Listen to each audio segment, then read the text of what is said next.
Welcome to the next tutorial of 101 Coding with Arduino, and we're just moving on to the next section where we're going to be setting some pins as input pins. So I'm going to be explaining a little bit more about that as we go through, and you'll see here on our rich shield we have a couple of push buttons. Now they are called keys, and if we move over here, key 1 is hooked up to digital pin 9 and key 2 is hooked up to digital pin 8. And over here we can see which pins they are, so 8 and 9. So what we should be able to do, if we press key 1, which is hooked up to digital pin 9, we should be able to send some sort of signal into that pin to tell the Arduino that we are pressing the button. And if we press key number 2, which is hooked up to digital pin 8, when we press the button, we should be able to tell the Arduino that we're pressing the button. So I'm going to show you something, and it's called a serial read, and it's really cool. Show you how you can do that on your computer, and then we'll do some more coding after that. So I'm going to go into blocks here. Now, if you really want to save that, you can, but I'm just going to chuck it in the bin. All right, so what we're going to do is we're going to create a thing called a variable. Now, a variable is like a bucket. It's like a container. It's like a container that you would put something in and then maybe stick it in the fridge for storage. So, you know, if you got up in the morning and you were making a ham and cheese toasty, if you like those, they're quite delicious. Bit of cheese, bit of ham, a bit of tomato, and you're cutting up the tomato, but then you didn't use all the tomato and you didn't want to throw it in the bin to be wasteful, you would stick it in a container, stick the lid on it, and stick it in the fridge. So what we're going to do is we're going to create a container, but instead of putting in an old tomato that we can use tomorrow for our toasty, we're going to put in a number. And that's what a variable is. So we're going to go to variables and we're going to set variable. Now this one is, there's all different types of variables, and variables hold numbers, not necessarily tomatoes, even though they're delicious. And this variable is called item. There it is, right there.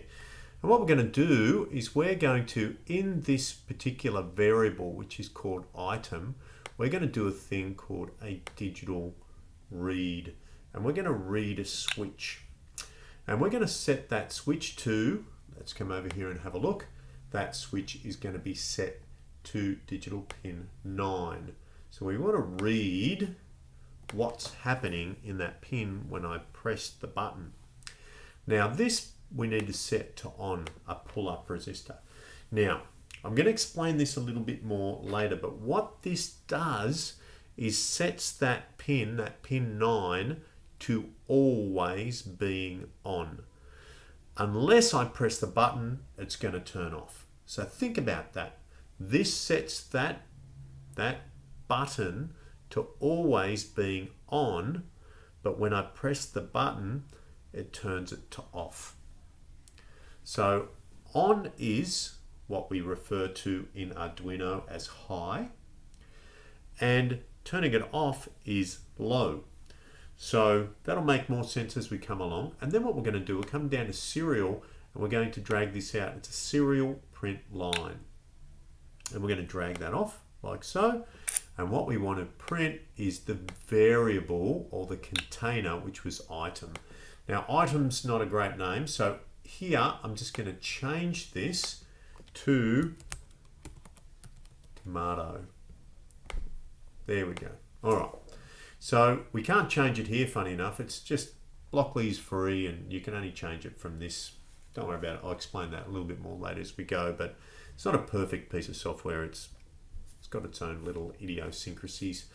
So what we're going to do is we're going to take a digital read of that pin and we're going to put it in a container that's called tomato. So, and then what we're going to do is a serial print line of that. So we're going to, on the screen, we're going to print what's in that container. Okay, so we're going to come here and we're going to drag a window over like so. We're going to copy it, and then we're going to then over here drag a window down and delete it all and Control V, and then what we're going to do is upload like so. Now we're watching it over here, the compiler's seeing it, it's uploading it, and it's in, and now nothing seems to have happened on the board at all. Let's bring up the board and you can see there's nothing actually happening at all on the board. But if I come over here and press this little thing, it's called the serial monitor, and I'm just going to drag it over and see what it looks like. It's like that, it's got 1 on it, and I'm just going to bring this up here so that you can hopefully see both. Now what actually happens, you can see if I press this key, it's key 1, key 2, what it's going to do, as I press it, it's going to set that number to 0. When I take it off, it's going to be 1. When I press it again, it's going to be 0.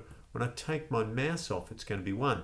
So it's telling me here now it's set to high, or 5 volts. When I press my finger on it, it's now set to 0 volts. So I can problem solve components by just doing a serial print and see what's going on. So there we go. When I turn it on, it's a 0. When I turn it off, so I showed you before in the code that by going on, that means that it's on constantly. You can see that it's on constantly when I go, because I've got my finger off. When I press it, it now goes low or to 0. All right, so that's the end of this tutorial, but I just wanted to show you just something about how these particular switches work, because you'll need that information by the time we move on to the next tutorial. Okay, move on to the next tutorial.